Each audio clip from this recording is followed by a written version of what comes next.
now and was defense secretary from 1997 to 2001, so he knows all the players here quite well, and he joins us from Washington today. Welcome back to In Business, Secretary.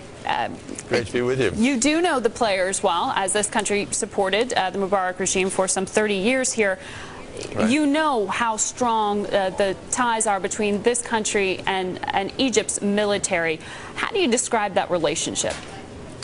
Well, since this crisis, it's become well known that 80% of the $2 billion that the U.S. provides Egypt comes in defense support. So there's a lot of hyperventilating happening about a what-if scenario should, say, the Muslim Brotherhood or another opposition party take control in Egypt.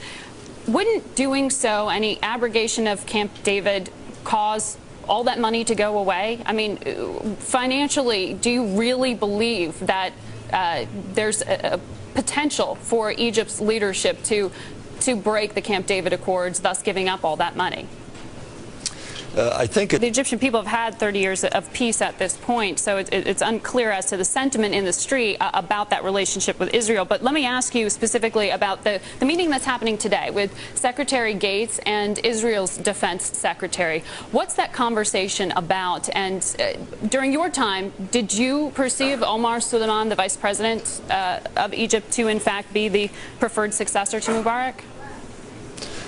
So far this year, 106 IPOs have been announced, up 39% from a year ago. And a very big one, some expect to be on the horizon, is Groupon. So what's behind this new wave of public offerings? We're joined now by Joseph Schuster. He's the founder of Ipox Schuster LLC. He manages $6 billion in IPO assets.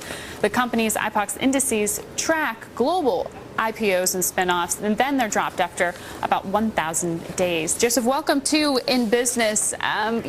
We talk every day about what seems to be a rocky environment in terms of headline risk for the market, yet we're seeing companies come out and be bold enough to list themselves publicly.